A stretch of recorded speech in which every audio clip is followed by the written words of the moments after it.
Next one. Hey everyone! In this video I'm going to walk you through exactly how to buy your very first NFT, even if you've never done it before. So, let's say you've found an NFT you like on a marketplace like OpenSea, and you're ready to make it yours.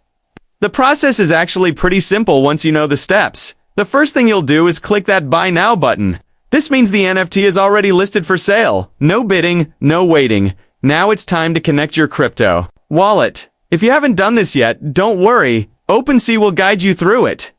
You can connect an existing wallet like MetaMask, or even create a new self-custodied wallet right on the site using Privy. Once you're connected, you'll be asked to choose your payment method.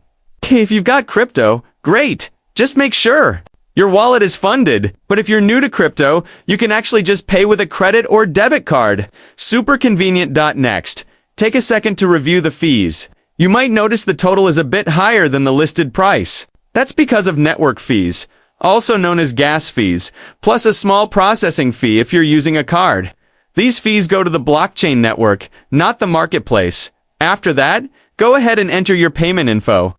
If you're using a card, you might be asked to verify your identity, especially if it's your first purchase. That's normal and helps keep everything secure. And that's it. Once you hit pay, the purchase goes through, and your NFT is officially yours, written right onto the blockchain. After a few seconds, head over to your profile on OpenSea, and boom, there it is. You now officially own your very first NFT. If you found this guide helpful, don't forget to like, comment, and subscribe for more easy breakdowns just like this. Thanks for watching, and enjoy your new digital collectible.